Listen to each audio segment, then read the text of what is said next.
एक बार की बात है, एक शहर में एक परिवार रहता था जिसमें एक लड़का और उसके माँ बाप थे। वह बहुत अमीर तो नहीं थे, लेकिन उनमें प्यार बहुत था। कुछ दिनों के बाद उस लड़के की शादी हो गई। उसकी शादी सलोनी नाम की लड़की से हुई। वह बहुत लालची थी। वह अपने पति को किटी पार्टी में जाने के लिए बार बार नए कपड़े और गहने लाने को बोलती थी। उसके पति ने उसको समझाया कि अपने बराबरी वालों से ही दोस्ती करना चाहिए।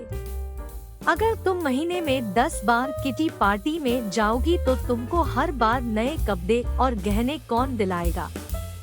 लेकिन वह अपने पति से ही झगड़ा करना शुरू कर देती थी और बोलती थी कि अगर मैं नए कपड़े गहने पहनकर नहीं जाऊंगी तो मेरी सहेलियां मेरा मजाक उड़ाएंगी।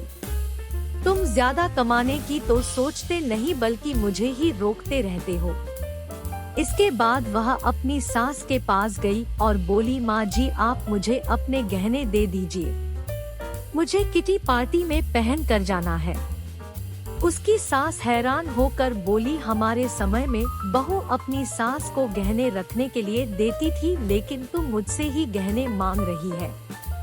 उसकी इन हरकतों से सारा परिवार दुखी था। एक दिन सलोनी की सहेली शिल्पा घर आई। New moral stories in Hindi with pictures. उसने सलोनी की सास से सलोनी के बारे में पूछा। उनने बताया कि सलोनी पार्टी में गई है। शिल्पा ने सलोनी की सास से पूछा, आप इतनी दुखी क्यों दिख रही है। तब उनने सारी बात बताई कि सलोनी किस तरह बार बार नए गहने और कपड़े की डिमांड करती है और सारे पैसे इन पर ही खर्च कर देती है। वह शिल्पा से पूछती है कि ज्यादा जरूरी क्या है, रोटी या ये दिखावा। शिल्पा ने कहा कि जरूरी तो रोटी ही है, लेकिन सलोनी को यह बात समझानी होगी। सलोनी की सास ने पूछा, वह कैसे। इसके बाद शिल्पा ने कहा, देखते जाइए। शिल्पा ने अपने जितने भी गहने और नए कपड़े थे सब लाकर सलोनी के घर रख दिए और उनका सारा राशन और फर्नीचर लेकर अपने घर चली गई। जब सलोनी घर आई तो अपने अलमारी में नए गहने और कपड़े देखकर बहुत खुश हुई। इसके बाद वह अपनी सास से बोली, यह किसके हैं? तो उसकी सास बोली, यह सब तेरे हैं, तुझको अब जितना बदल कर पहनना है पहन ले। सलोनी उनमें से नए कपड़े और गहने पहनकर घर में घूमने लगी। कुछ देर के बाद वह जब रसोई में गई तो उसने देखा कि घर का सारा राशन गायब था। राशन के डिब्बों में गहने थे। वह अपनी सास से बोली, यह क्या है, घर का सारा राशन और फर्नीचर कहाँ गया।